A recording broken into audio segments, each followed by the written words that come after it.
Alors, petite vidéo explicative pour installer un Ambilight avec Hyperion et WLED.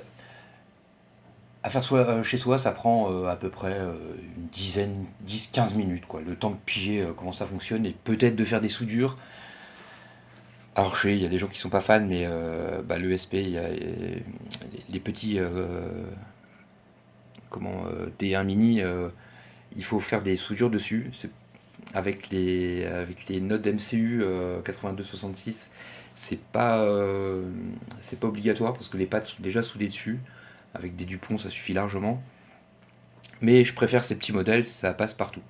Et c'est pas très lourd, et puis de toute façon, ça suffit largement pour ce type d'installation. Donc, on va télécharger sur le GitHub Hyperion. Donc, pour les gens qui ont un macOS, il y a macOS, Linux, il y a pour Debian. Et donc, moi, en l'occurrence, c'est pour Windows. Donc, je télécharge pour Windows. Donc, je l'ai déjà téléchargé. Ensuite, on va avoir besoin du fichier bin de WLED. Donc on va prendre la WLED 0.12 ESP8266.bin et on va télécharger tout ça. Ensuite, une fois que c'est fait, on va télécharger également Node MCU Pi Flasher. Donc pareil, une fois que c'est téléchargé, on regroupe tout dans un dossier, comme ça c'est pratique. Et on a tout sous les yeux et sous la main. Ensuite, on va ouvrir ce logiciel. On va lui donner le chemin de notre point bin. On va lui donner le chemin de notre point bin. Logiquement, il devrait, en autoselect, le trouver tout seul. Visiblement, ça s'est mieux passé que le premier test que j'ai fait juste avant. Ensuite, on lui demande de le flasher. Voilà. Et aussi, on peut cocher la case Yes, Wipe All Data, c'est-à-dire il va supprimer, il va enlever toutes les données de boot qu'il installe, parce qu'une fois que c'est installé, il n'y en a plus besoin. Voilà. Donc, il est en train de l'écrire. Il est en train de l'écrire.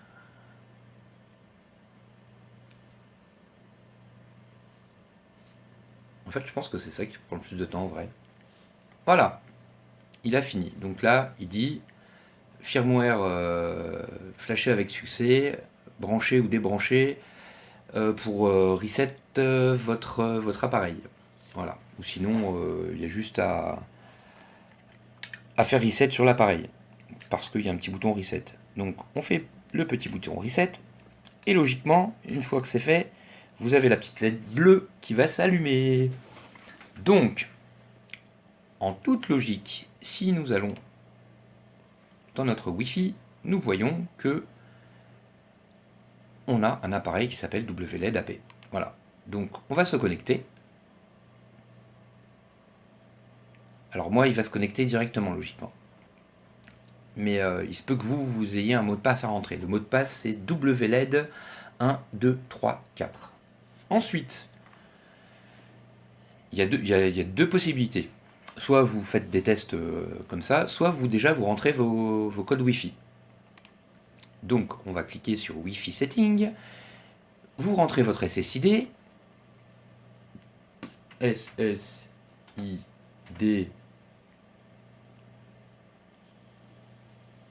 Et votre password. Et vous faites sauvegarder. Donc en l'occurrence, je ne vais pas sauvegarder parce que ce n'est pas mes identifiants. Donc, une fois que ça c'est fait, je vais récupérer le modèle qui est déjà installé et me reconnecter à Internet. La vidéo, elle va prendre une plombe. Ensuite, je me reconnecte à ma box. Voilà.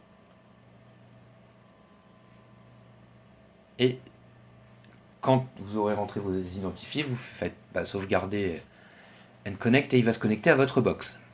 Ensuite, cette page-là, vous pouvez la fermer et normalement,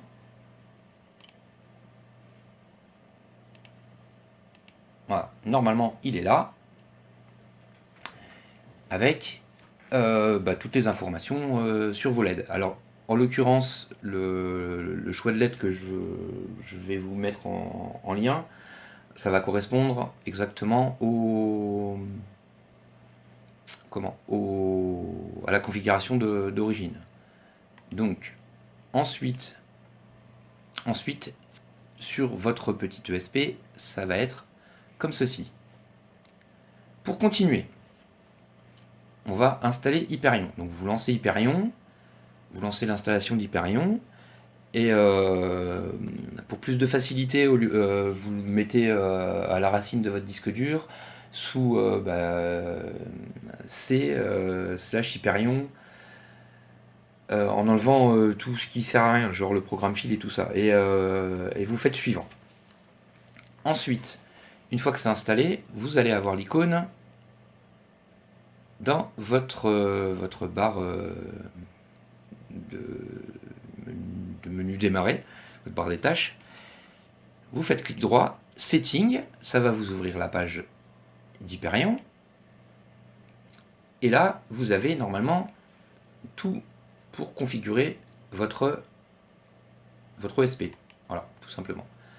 Donc, vous allez aller dans LED Hardware, dans Configuration, en dessous de Dashboard, et LED Hardware, qui va se représenter comme ça. Vous avez plusieurs modèles.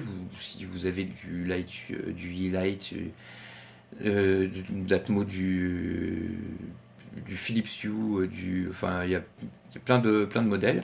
Donc nous, en l'occurrence, c'est ce qui nous intéresse, c'est ça. Vous allez mettre le nombre de LED que vous avez. Donc si vous en avez un ruban de 5 mètres, il fait à 30 LED par mètre, il fait 300 LED. Donc si vous en avez 300, vous mettez 300. Vous mettez l'ordre des couleurs. Donc rouge, red, green, blue. L'adresse IP de votre ESP. Et vous faites Save Setting.